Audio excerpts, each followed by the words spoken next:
Good morning, everyone.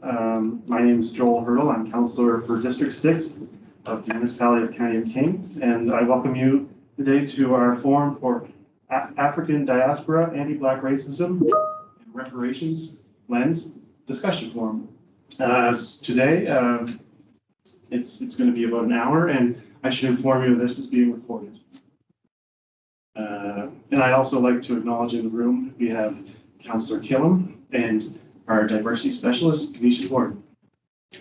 African Heritage Month is a time for acknowledgement and celebrating the long-standing history of people of African descent throughout the Kings region and beyond.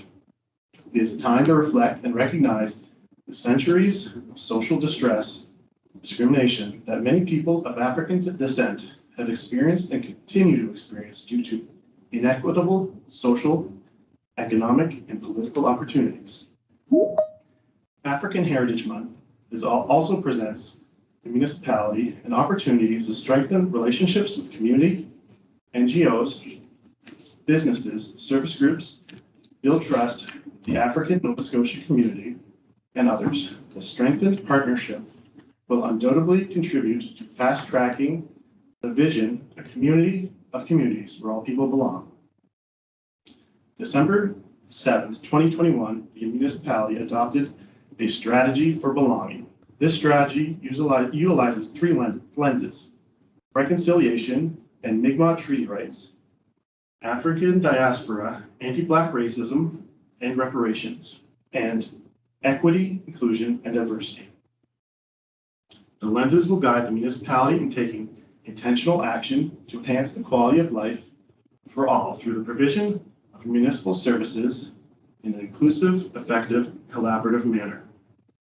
Today's event, African Diaspora, Anti-Black Racism, and Reparations Lens Discussion Forum, is part of the municipality's African Heritage Month calendar of events. Municipalities like this are intended to have lasting and thoughtful impact through the entire year.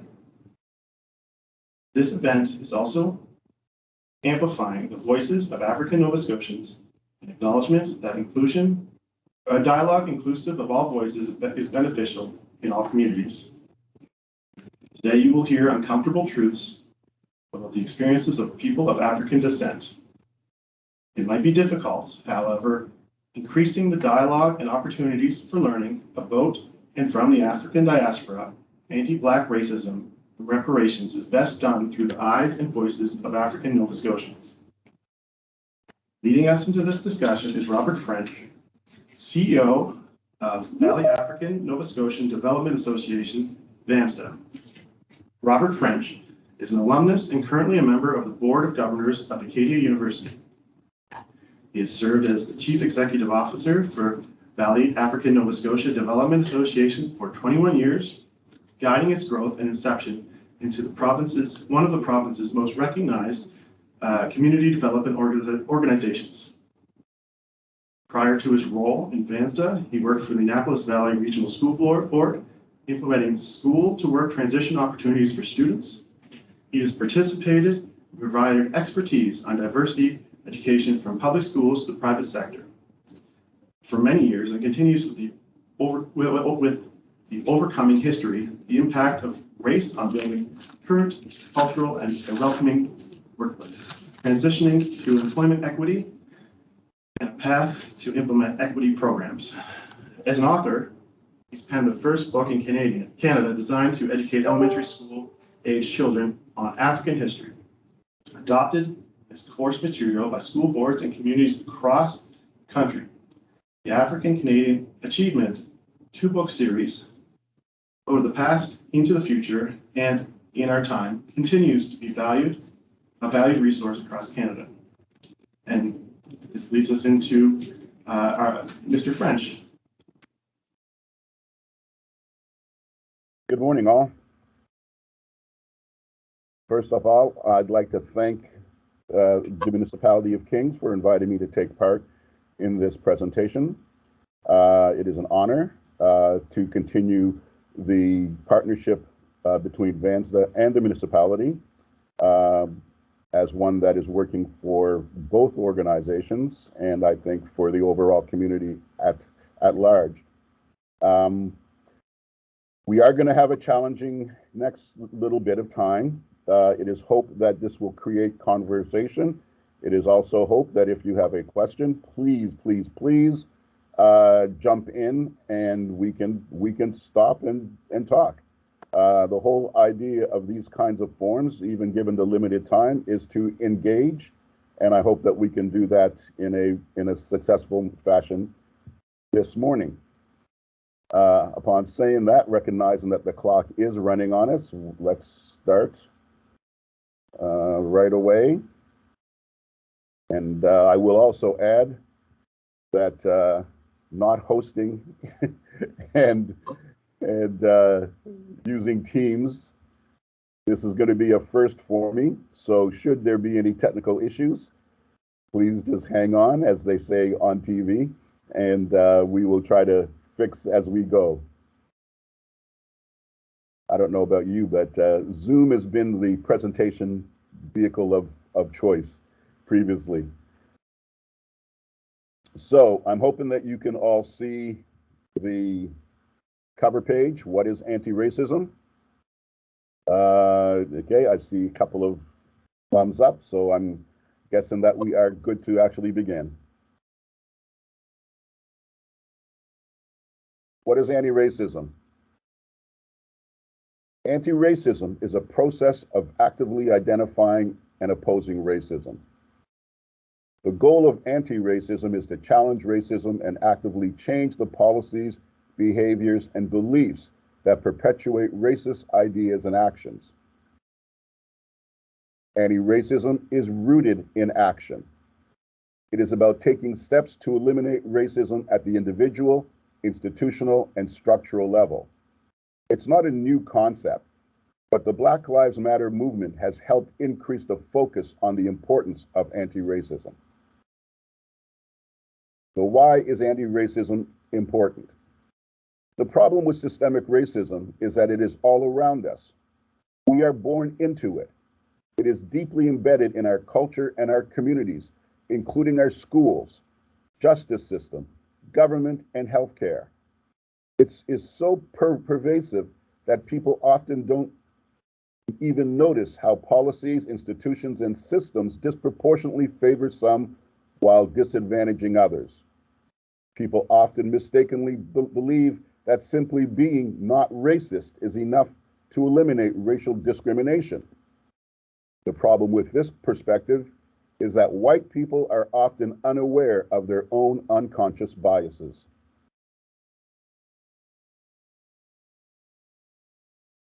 Saying, "but I'm not racist," also allows people to avoid participating in anti-racism activities. It's a way of saying, "that's not my problem," while failing to acknowledge that even people who are not racist still reap the benefits of a system that is based against other people. Another problem is that research has found that people who believe they are not racist are often much more prejudiced than they think they are.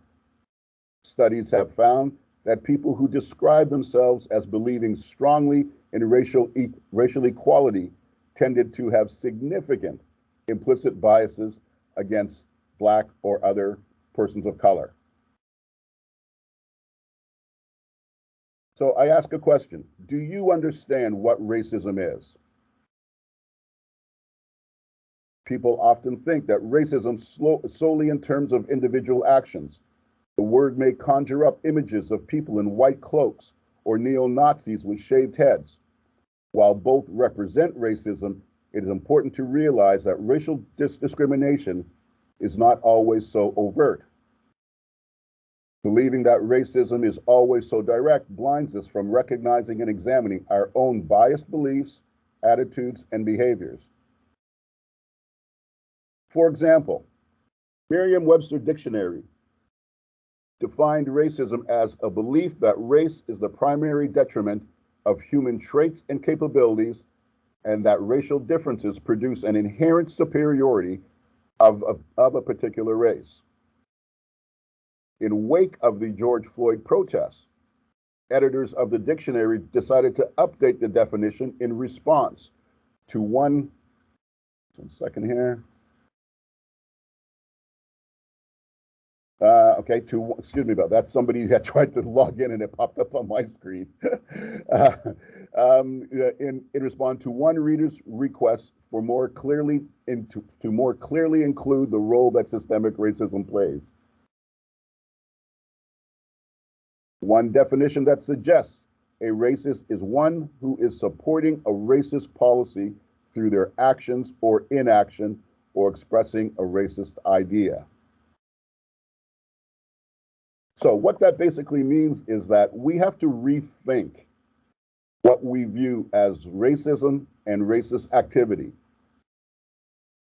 To put it short and to put it bluntly, if the system is skewed in a particular direction, it is racist.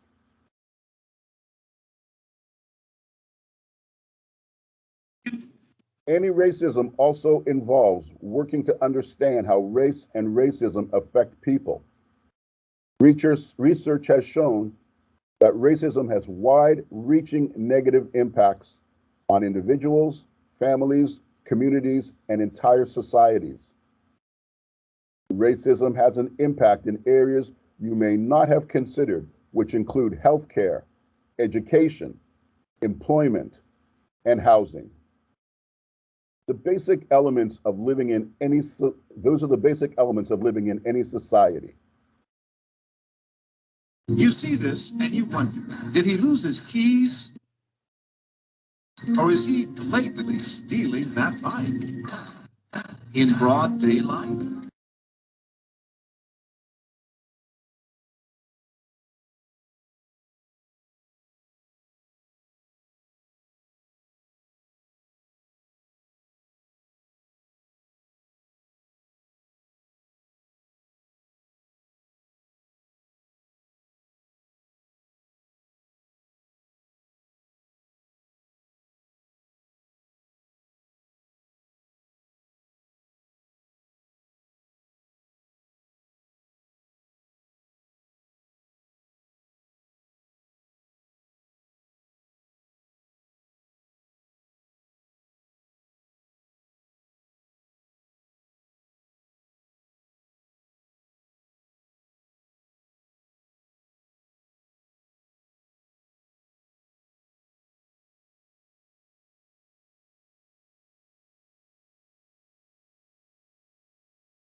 Racism influences economic status for a number of reasons.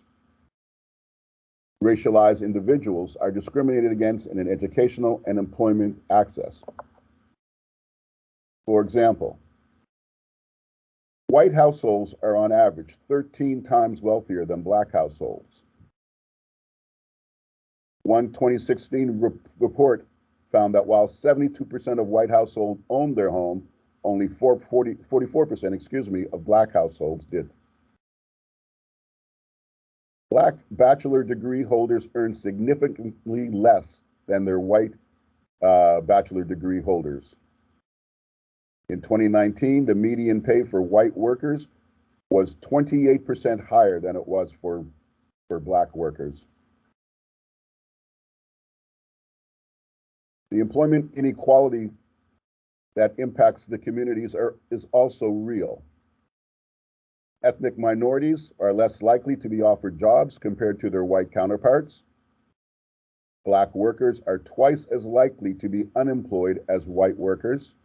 And statistics also show that black employees are more likely to be underemployed in comparison to their education and skill levels. We also are impacted by the incarceration disparities. Statistics show that there are significant disparities in how the criminal justice and legal system treats white versus non-white defendants. People who belong to an ethnic minority receive longer, harsher sentences. For example, black men receive almost 20% longer sentences than their white counterparts for the same crimes.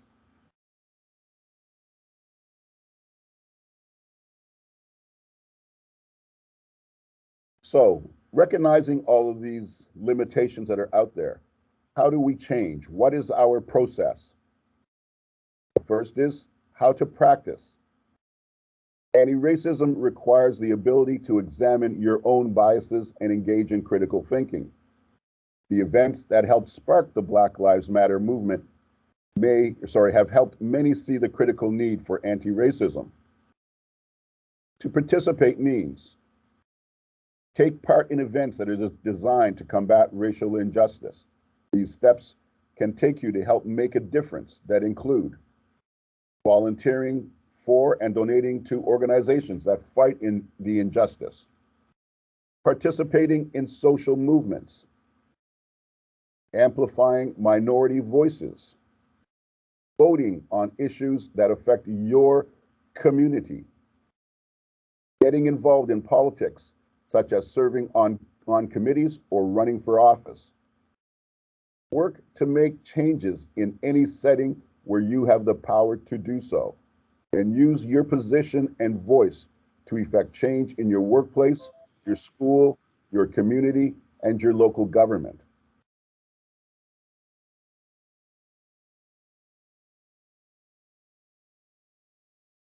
I would also recommend that you get comfortable discussing racism.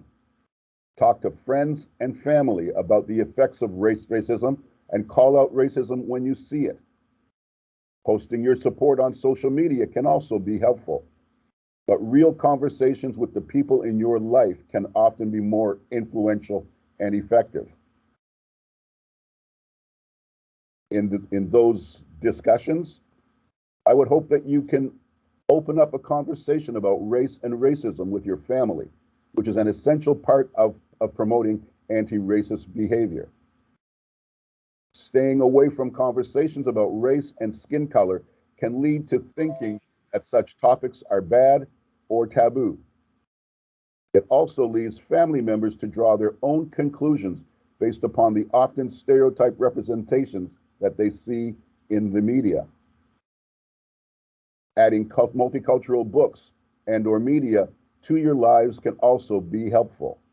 The efforts to become more aware can also be helpful for guiding conversations about difficult topics such as slavery and segregation.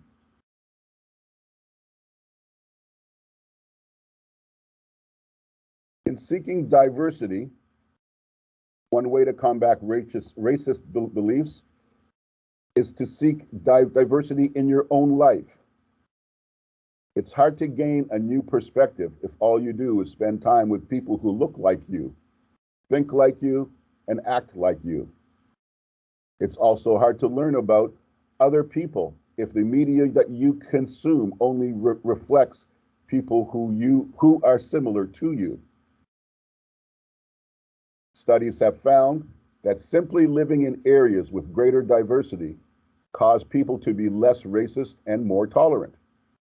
This phenomena, known as passive tolerance, happens because people are exposed to more positive examples.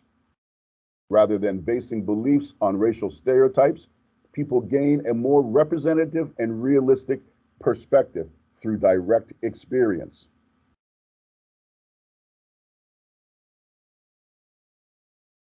Because anti-racism is an active process, it has the potential to have an impact on the individual, the community, and societal levels.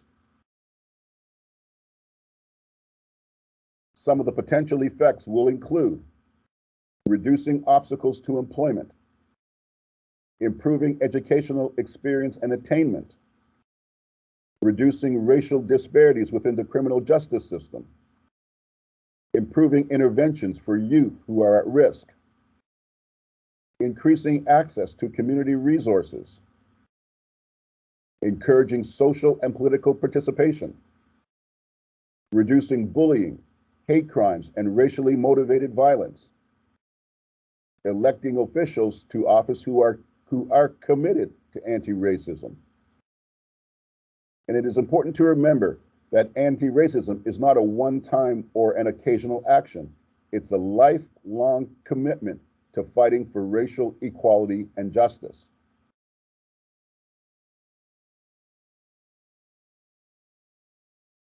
Now, we've just spent a few moments trying to define and give some context to what anti-racism is.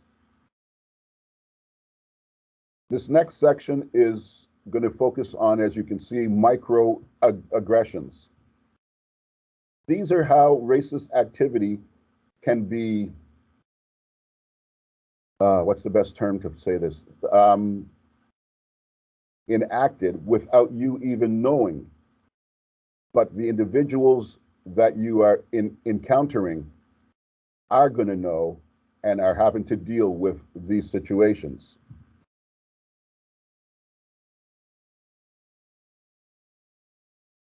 So I ask you a question. Are you a microaggressor? Have you ever felt like you were on the receiving end of a subtle form of prejudice or stereotyping? As though someone just said or did something that made you feel uncomfortable or judged because of your ethnicity, your gender, sexual orientation, or other characteristic relating to your being. If you answer yes, you may have experienced what is called a microaggression. What are microaggressions? And we're going to cover these in about 7 different categories: the definition, the history, the types, the groups affected, examples, effects, coping, prevention, and overcoming microaggressions. The definition can be said to be a microaggression is a subtle verbal or nonverbal behavior. It's committed consciously or not that is directed at a member of a marginalized group and has a harmful derogatory effect. Although subtle and potentially less harmful than outright prejudice or intolerance, microaggressions have an impact also. In fact, being exposed to chronic microaggressions over a period may be hurting the target's mental health. For this reason, it's important that we as a collective whole do not simply ignore its presence or pretend that something doesn't make us feel uncomfortable. Instead, as a society, we need to acknowledge them and move forward with a unified strategy to reduce their impact. And we will now go into some of those definitions, as well as some ideas on how to reduce those impacts. The history of microaggressions. The term was first coined in the 1970s by Harvard Medical School psychologist Chester Pierce as a reaction to observing insults exchanged between white and black students. Later, in 2007, Columbia University psychologist Daryl Sue further popularized and defined the term. It's important to note that those individuals who engage in microaggression may or may not be doing it on purpose. Instead, these actions or comments may reflect the biases held by those in a particular group about another group. In this way, while they are still harmful, the intent of the microaggression is not to harm. In other words, people don't necessarily know that their words and actions hurt. The fact is important when we consider an antidote to the epidemic of microaggressions because it suggests that if people were made more aware of the impact of their words and actions, they might change what they do and what they say. Of course, there are some people who are consciously aware of what they are doing and perhaps are doing it with the intent to harm.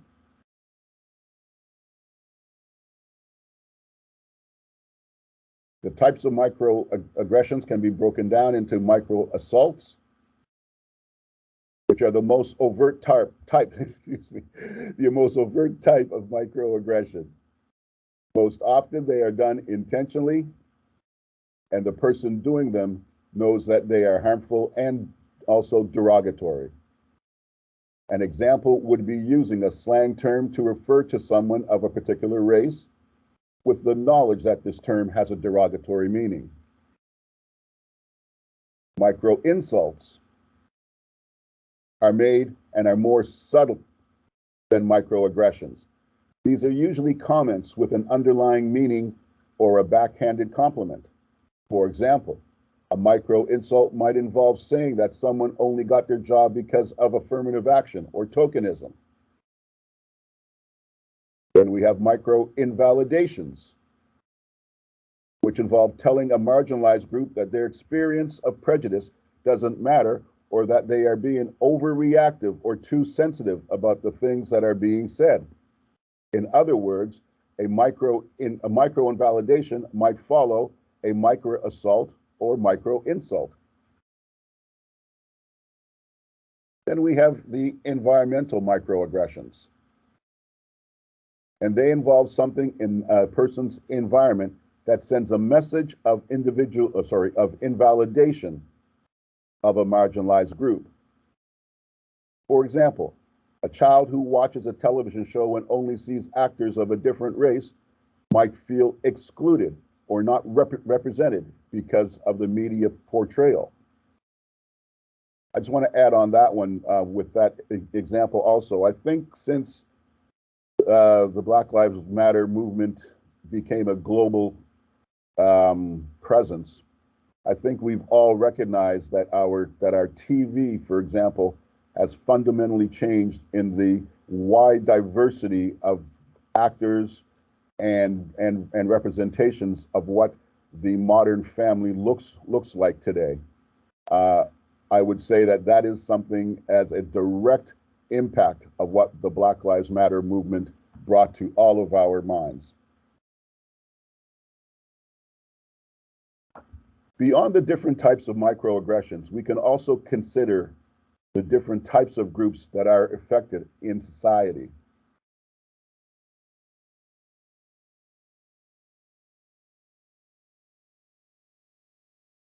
What groups are affected by microaggressions in your life?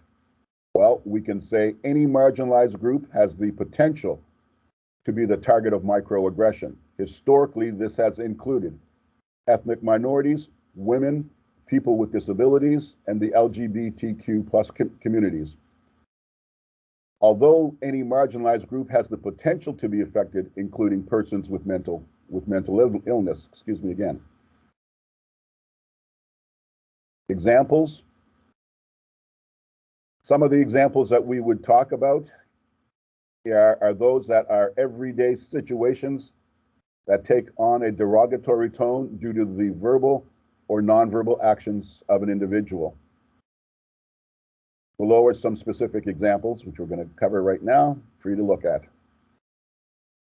A patient is waiting to see a medical professional in a hospital. A woman enters the room, and the patient assumes that she is a nurse instead of a doctor. A person meets someone who is a visible minority and asks where they are really from. A person is walking down the street and crosses to the other side of the road to avoid someone out of fear because of their outward appearance. And for example, a black youth wearing a hoodie entering the evening time, for instance. A situation where somebody tells a person who is LGBTQ plus that they don't seem gay, or some other phrase. A woman speaks up during a business meeting and afterwards is told that she was being too assertive. A person who is a visible minority is told that they are very articulate. A person who is a visible minority, for example, East Asian, is told that they must be good in math because of their ethnicity. The pronouns used in a document or other communication exclude women or other groups of individuals.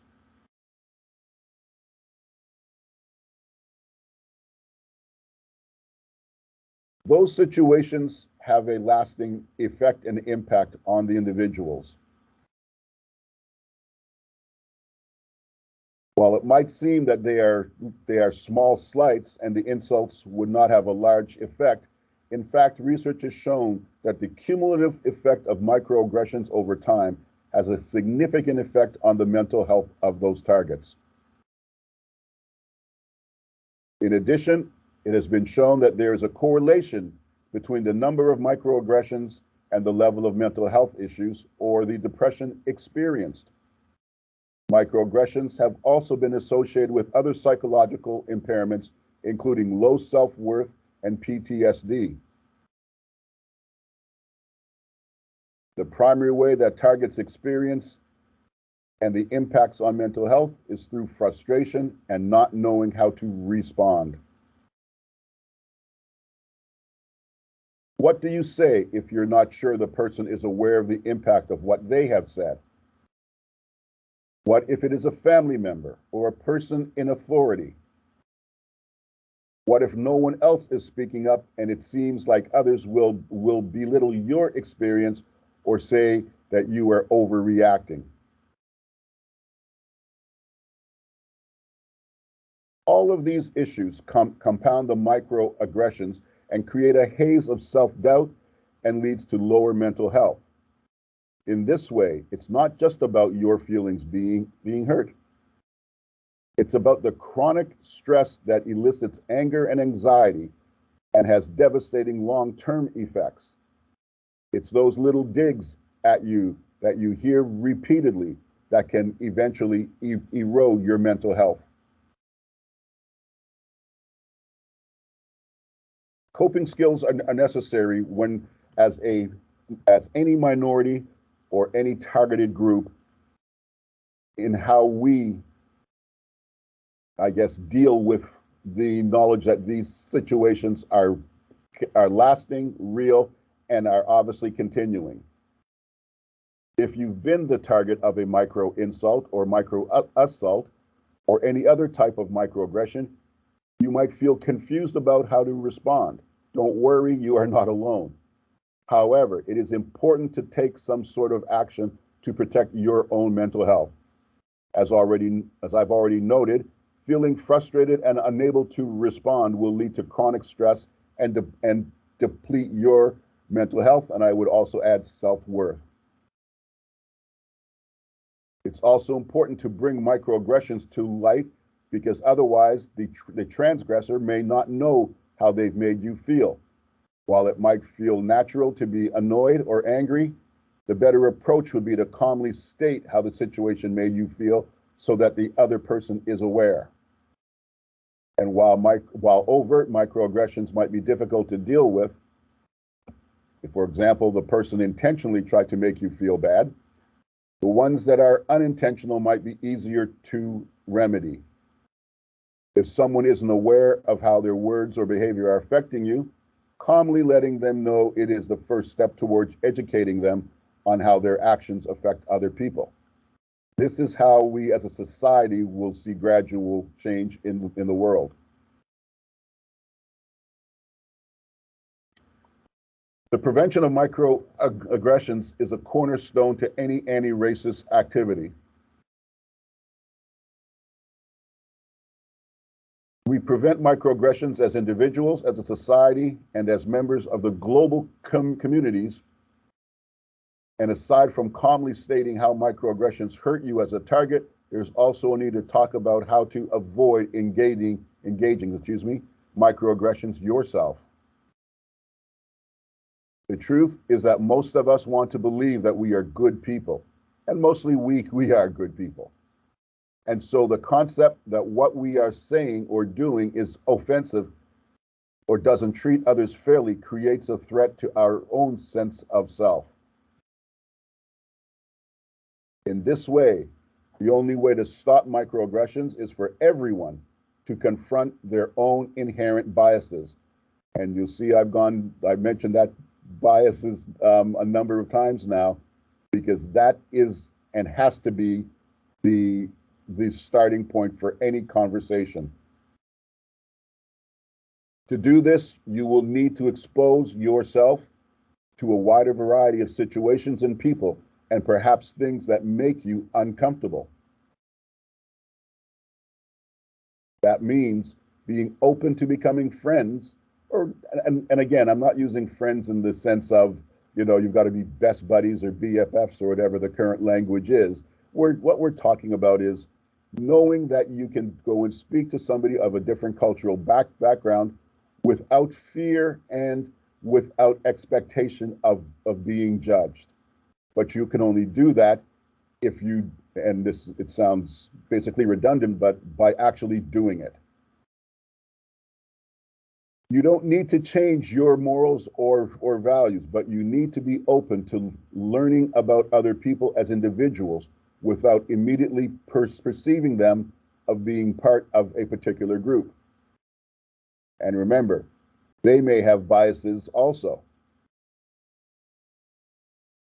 In addition, if somebody speaks up and tells you that what you've said or done is hurtful to them, it is important to listen. Above all else, think before you speak and consider how it will impact those around you. I would also assert and hope that you can practice active listening in your daily conversations. Microaggressions cause others to feel dismissed, alienated, or invalidated. They make differences in power and privilege more apparent and perpetuate stereotypes and racism. For this reason, evaluate your own biases, watch what you say, and censor yourself when your words may be hurtful.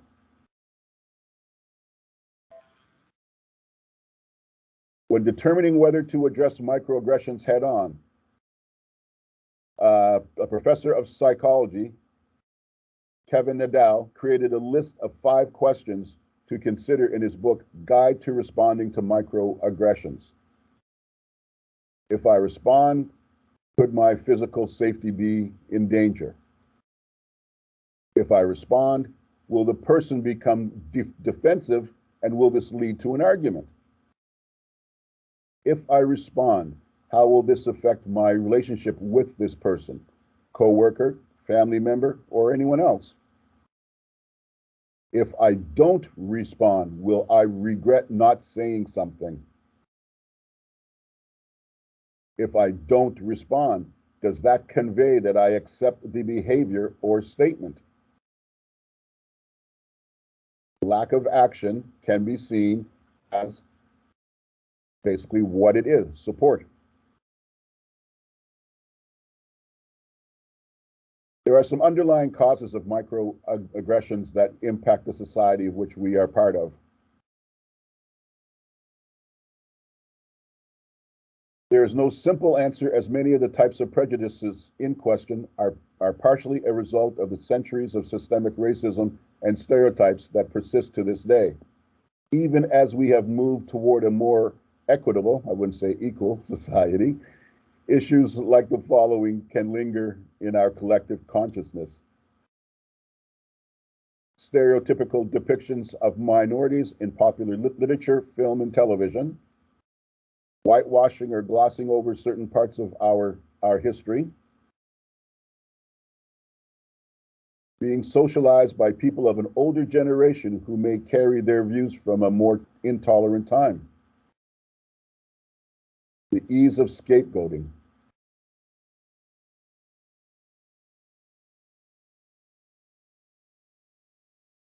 some may argue that the solution to this problem, as I've presented to you, is not with increased political correctness, but rather getting at the root of the problem. It may be best, for example, not to police language in a way that creates more barriers between people, because those who don't understand their inherent biases aren't likely to change their words or behaviors. For that reason, to avoid the targets of microaggression from developing a sense of being a victim and without power, a better solution might be to develop strategies to reduce prejudice and the larger underlying structural problems that lead to the types of biases that make microaggressions more common. Clearly, this is a complicated undertaking, and I wouldn't ask you to embark down this road thinking that it was going to be anything other than that. And it has been ongoing for decades. But the reality is that there's a lot more work that needs to be done. Whether you are a target of microaggressions or someone who has knowingly or unknowingly engaged in targeting others with microaggressions, you do play a part in the solution to this problem. As a target, it's important to share with others how microaggressions make you feel so that they can have a better understanding and greater empathy. As an aggressor, it's important to deeply consider your inherent biases, how you can change them, and to broaden your experiences in the process. It's only through the joint effort that change will be seen and the negative long-term effects of microaggressions on mental health can be resolved. And will you continue to perpetuate stereotypes, or will you adjust your biases to better align with the reality?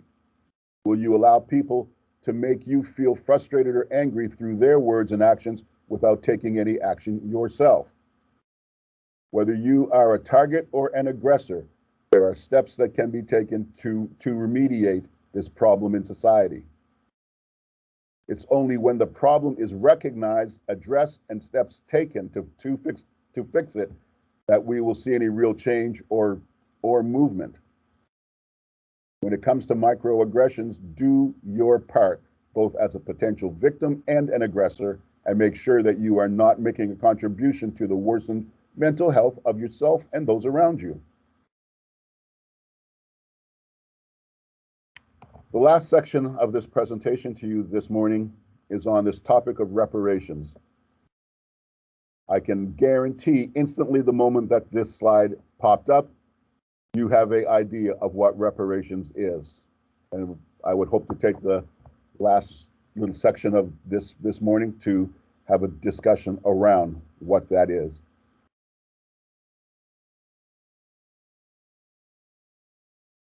Central to the idea of life in Canada lies an assumption that we all have an equal opportunity to generate the kind of wealth that brings meanings to the words that Americans are quick to say: life, liberty, and the pursuit of happiness.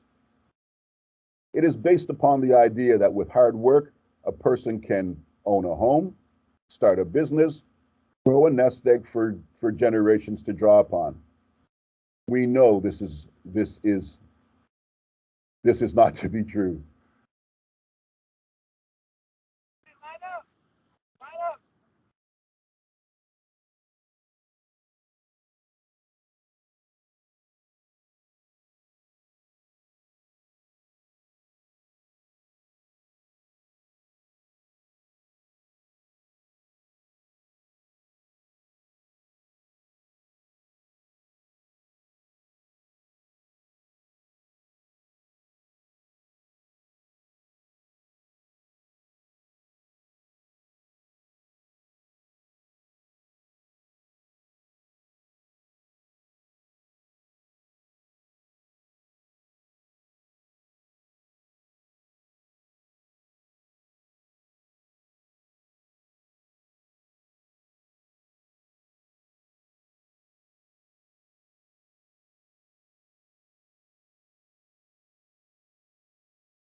Economists have pointed out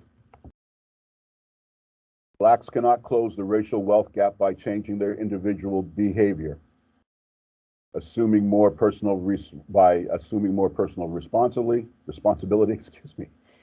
or acquiring the portfolio management insights associated with financial literacy.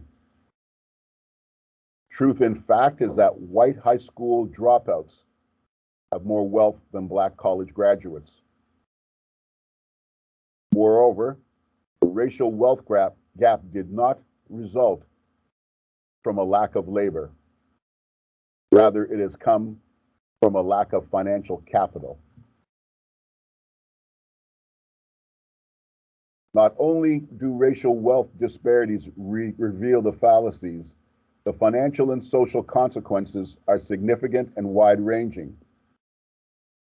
Wealth is positively correlated with better health, educational, and economic outcomes. Furthermore, assets from homes, stocks, bonds, and the retirement savings provide a financial safety net for the inevitable shocks to the economy and personal finances that happen throughout a person's lifespan.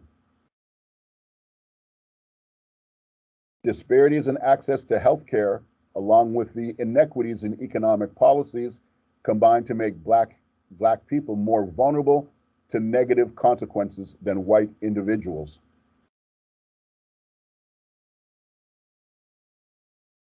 Reparations, and I said earlier on, the moment that we said that or put that page up there for you, you had your own view of what reparations meant. The reality is that it's a system of redress for egregious injustices and are not foreign to Canada. First Nations have received land and billions of dollars for various benefits and programs for being forcibly exiled from their own lands. Their reparations are ongoing. African Canadians, black, are the only group that has not received reparations for state-sanctioned racial discrimination. While slavery or indentured servitude afforded some white families the ability to accrue tremendous wealth, the case for reparations can be made on economic, social, and/or moral grounds. Blacks are lumped into various code words to limit their distinctiveness. As an unrecognized founding people, persons of African descent, started from Matthew da Costa, have for over 200 years endured all the same limiting factors encountered by those living in the United States.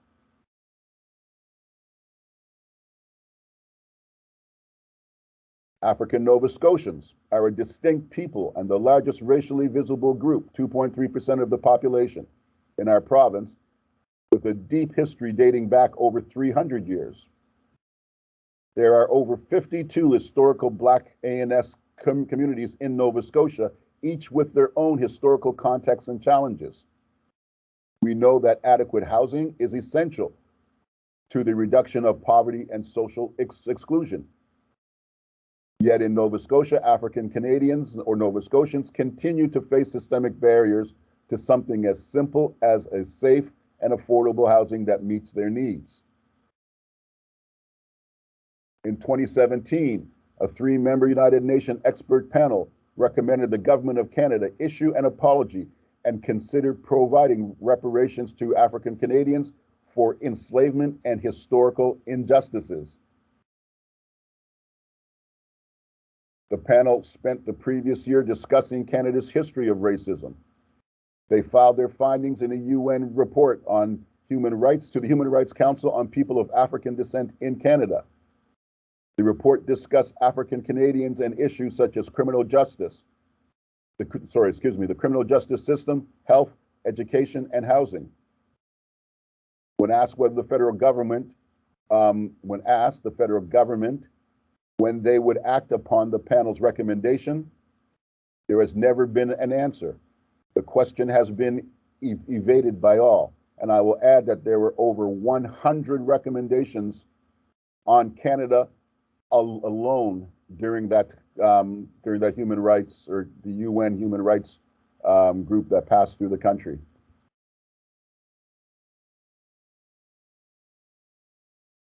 A little bit of history for you. Slavery was legal in Canada until 1834, when Britain abolished slavery in all of its territories. While Canada did not have a slave-based plantation economy, many people owned slaves. These people included government and military officials, loyalists, bishops, priests and nuns, and tradesmen, such as hotel keepers.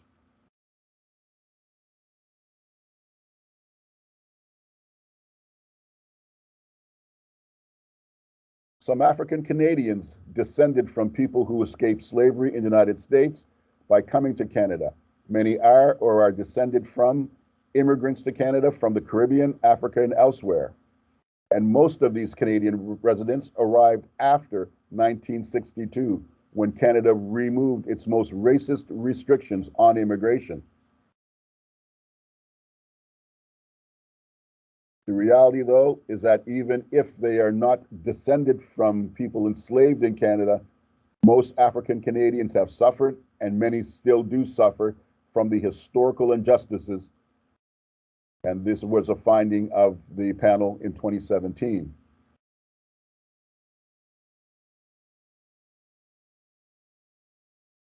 It is agreed financial reparations are more difficult than apologies.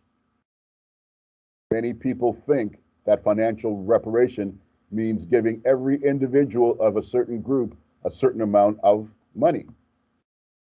Japanese Canadians who were interned during the Second World War received an apology from Prime Minister Brian Mulroney in 1988, along with a payment of $21,000 for each surviving Japanese Canadian.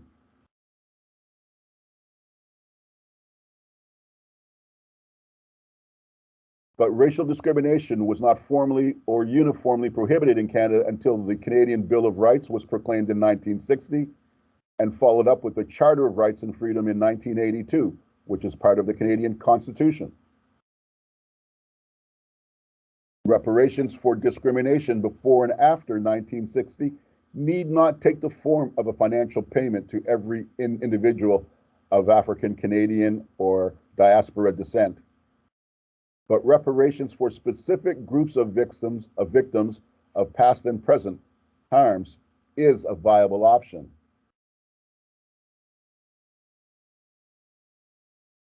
The 2017 UN expert panel notes the high rate at which children are removed from African Canadian families. Reparations might be paid to members of this group, just as it has been paid to Indigenous victims of the 60s scoop, when Indigenous children were removed from their families and placed in Canadian foster care or adopted by white families. Federal and provincial governments could also establish funds for reparations to African Canadian victims of ongoing maltreatment in prisons and jails. Recognition of the systemic nature of this maltreatment would mean that individuals would not have to prove their case for reparation in each instance. Federal and provincial governments could establish funds for African Canadian communities affected by environmental racism. The expert panel noted that environmentally hazardous activities are disproportionately situated near neighborhoods where many people of African descent live. In housing, municipal leaders could apologize for the actions of their predecessors. In the Remember Africville, the National Film Board of Canada production on discrimination in housing and land ownership meant that in the African Canadians of the early 20th centuries had less opportunity to acquire wealth than white Canadians. This disparity in wealth has carried down through generations. And I'll just add to that point, I'm sure all those on this call have heard of the Africville situation. The land, by all intents and purposes, was actually stolen from them, and they were moved into Uniacke and the North End Halifax. And just in me talking about Uniac Square, I'm sure that each of you has got your own vision of what Uniac Square has actually been for the last 40 years.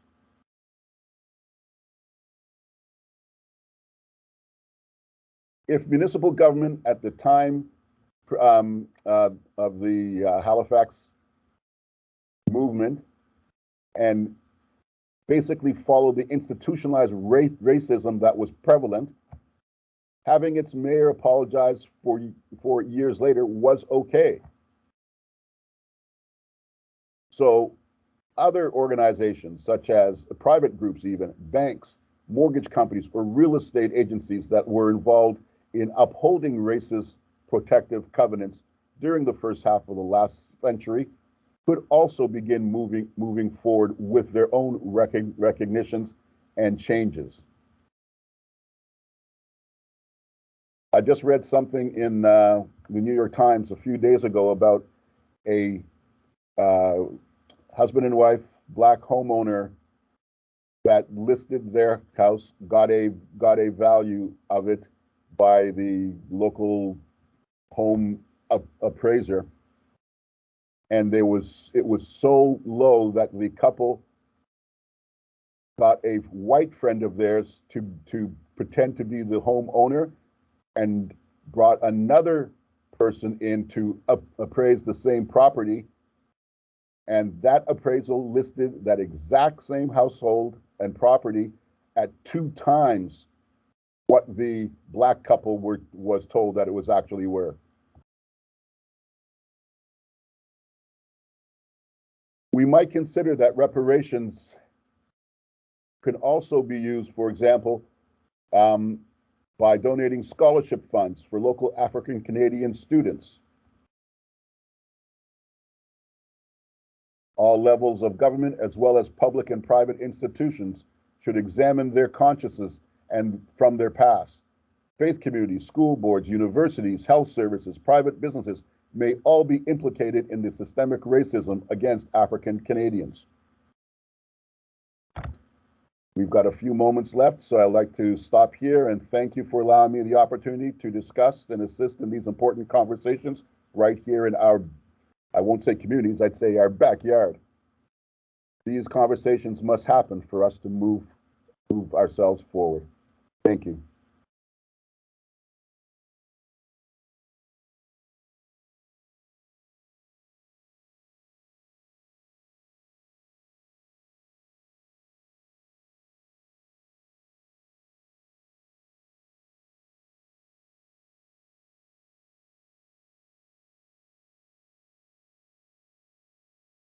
You're muted. I can't hear you.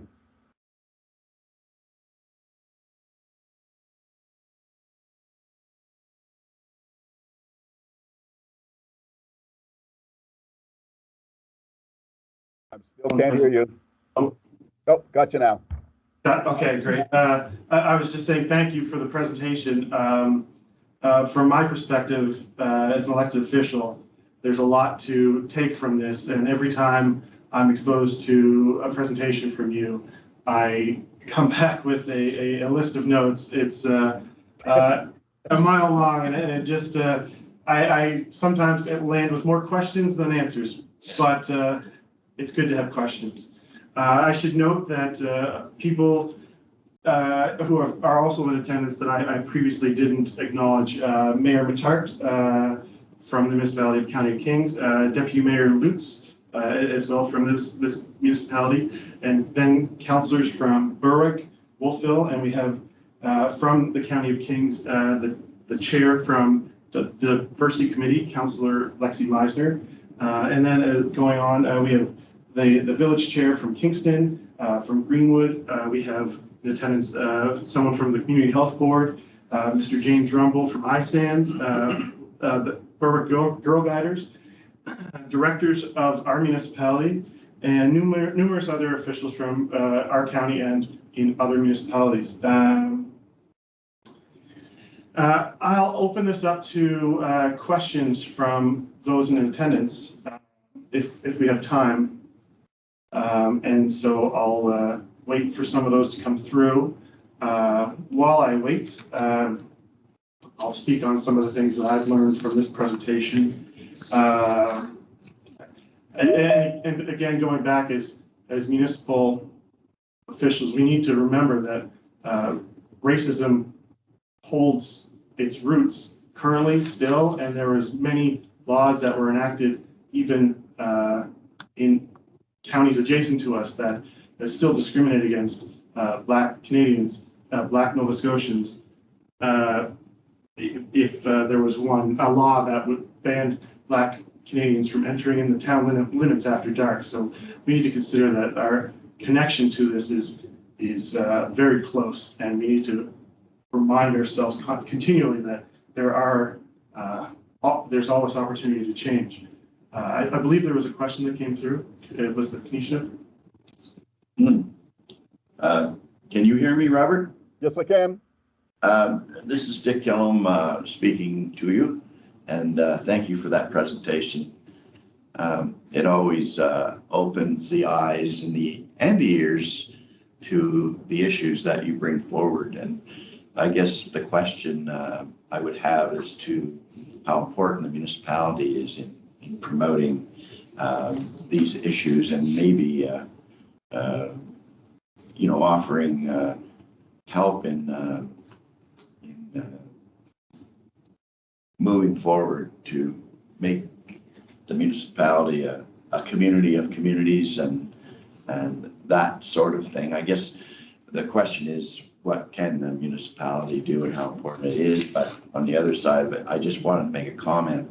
My 11-year-old granddaughter just the other day had told me and informed me of William Hall and all he did with respect to this particular movement that we're talking about. And I just wanted to reiterate that the importance of education is happening within the schools at that age, and that's really good. And I'm kind of mixed up here a little bit as to what I'd like to ask, other than how important the municipality is. There's so many things going through my mind right now that that I'm kind of numb with respect to organizing question. I have suggestions, but I have these other things circulating that I guess that's where I'm at. I'll just leave it with you there before I ramble too long. Someone else may have a more precise question for you. We can always have these kinds of conversations, Dick. So don't ever not reach out to call me or whatever. The door is always open. Let me just say this, just to be clear to those that are on the call with us. The municipality of Kings in the past 10 years has fundamentally changed how it views its diverse populations. I became, I guess, active with helping to assist in some of these changes, and I believe it was about 2012, 2013. I have seen probably as much impactful change, meaning at the grassroots or the ground floor or whatever, however you want to term it, in this last decade than I believe any other region in Nova Scotia outside of HRM with their multiple departments and multiple budgets. So I am absolutely wishing to give recognition and the, I guess, acknowledgement of the efforts being made at the local Kings County level. And my hope is that some of our border communities take this lead forward.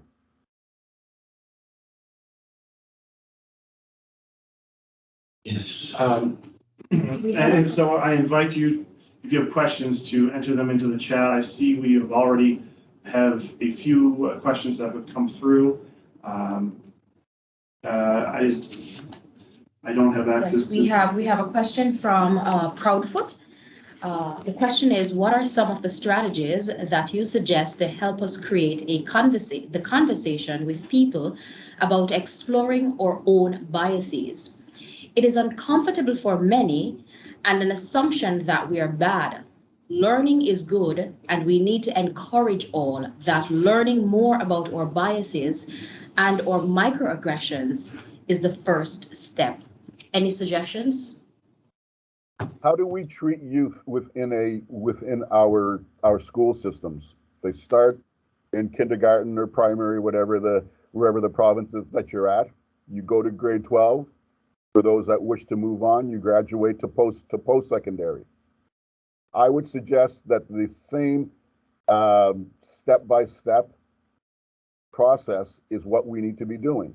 Those of us that are out within the professional world should be having these kind of small group conversations regularly, not once a year, not whenever something drastic happens within your backyard, or it has to be a process which is on a educational continuum. It cannot be a one-off. The one-offs leave nothing changed. And I used to be one of the biggest advocates for let's just do this one item and maybe it will help us. Those ideas in the past, since I made representation to the UN traveling group, have totally been blown out of my thoughts now. The fact of the matter is, this is an educational journey, and it has to be an ongoing educational journey, just like how we expect our youth to, grade annually and then hopefully graduate.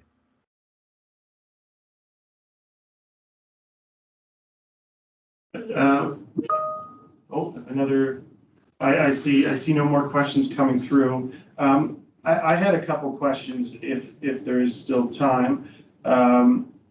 I'm wondering what opportunities there are for including and for other municipalities to include in their procurement policies the opportunity to account for diverse owned businesses when seeking those procurements coming through and contracts. Is the opportunity to expand? I know we've touched on that in our strategy for belonging, but there's always room for growth.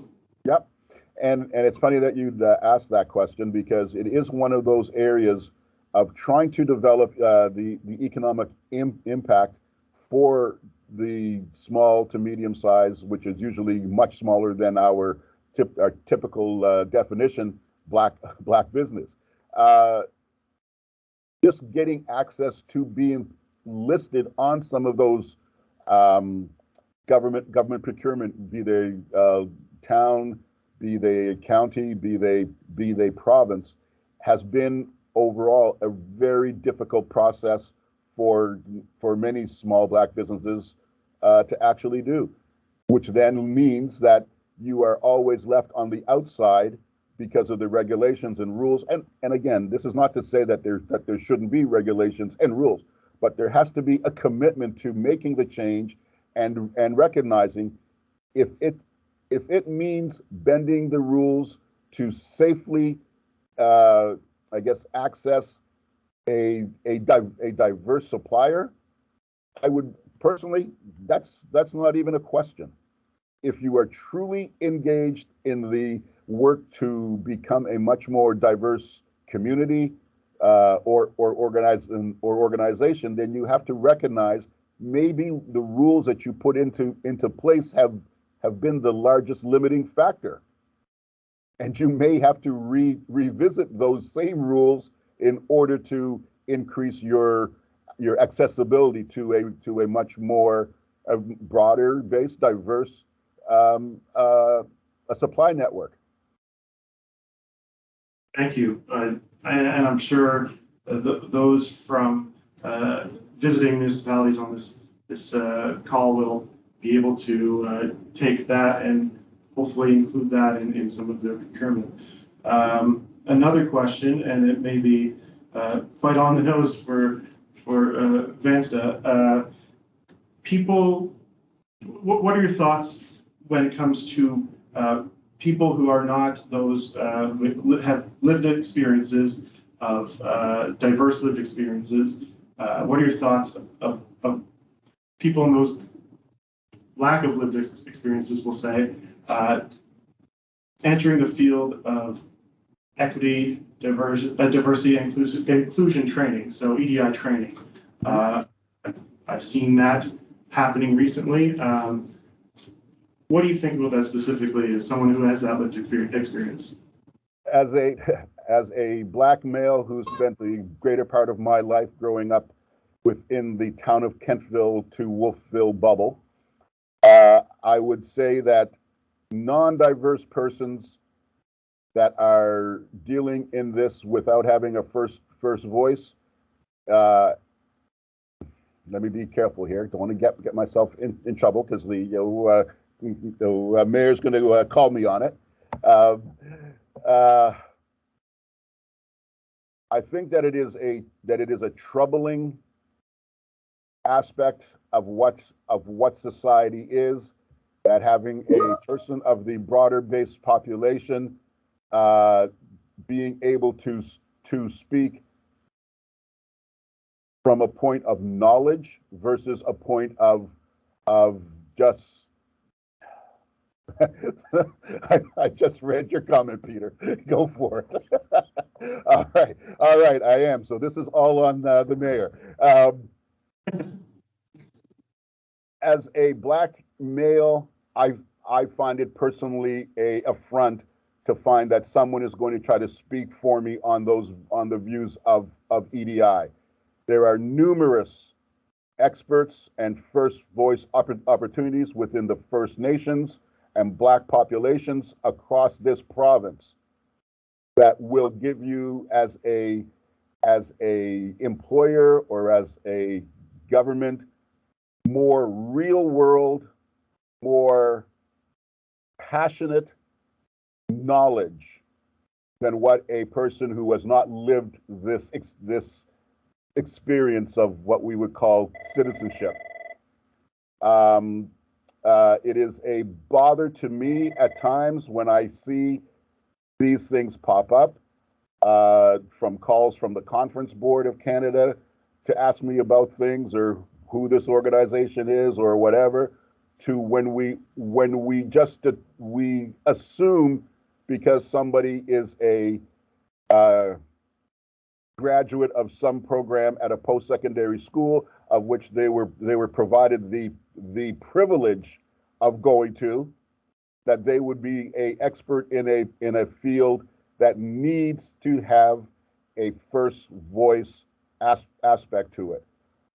I cannot depend on a person of the dominant culture to speak on those economic and or educational aspects that I have actually lived. It's just not possible.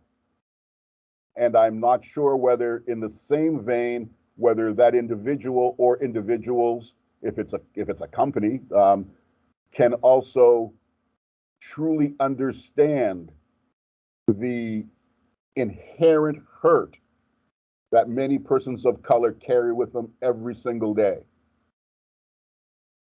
Hope that answers your question.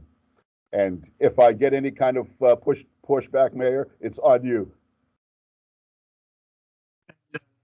For anyone interested, you can follow up with the chat to see.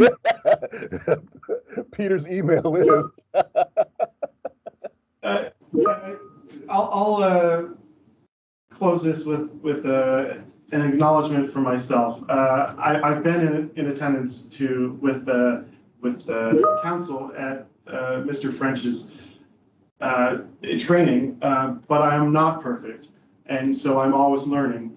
I had an experience a number of months ago where I used a phrase that would be, I think it was considered a microaggression. I referred to myself as a black sheep.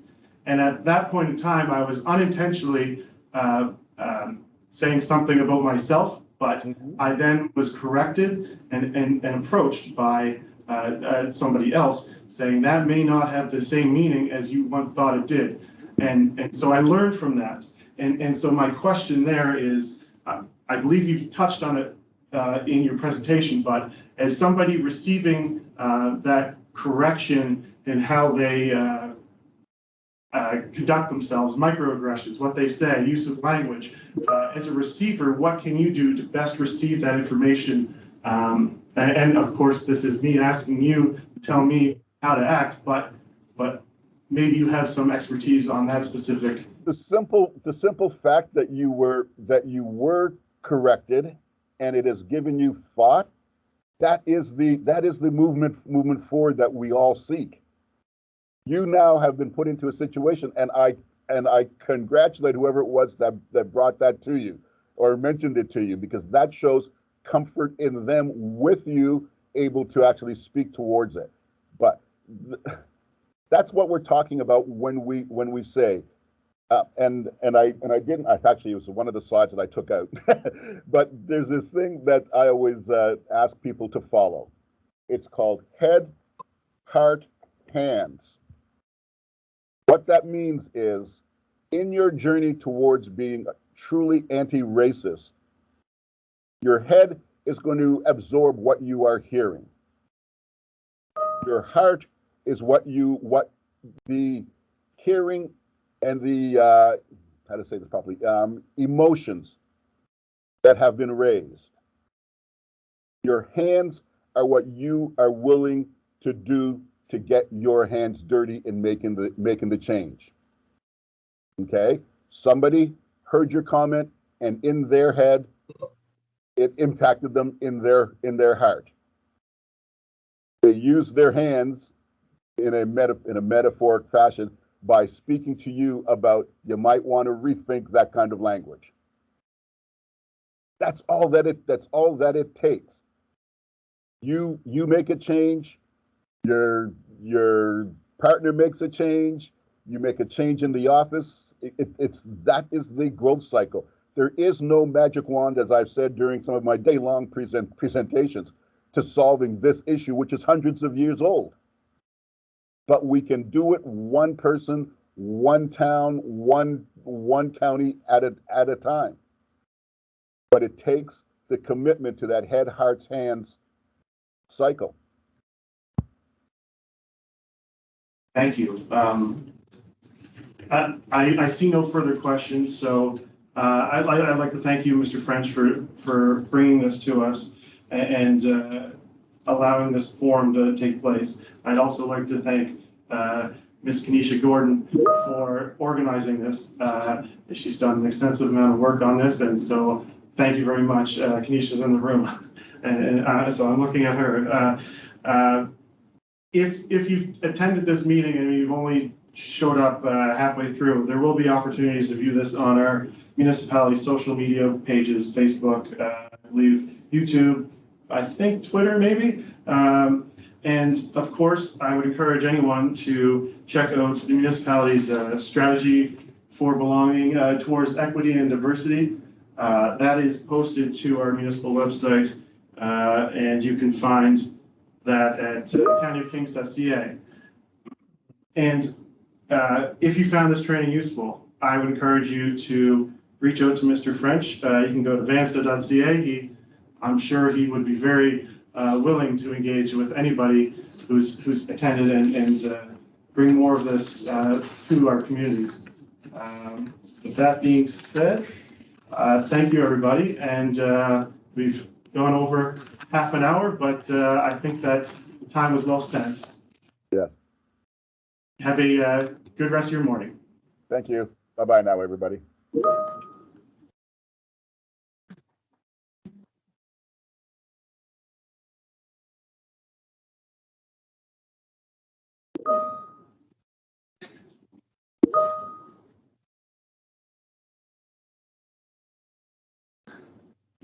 Tried to bring a little flair. Hopefully I didn't forget.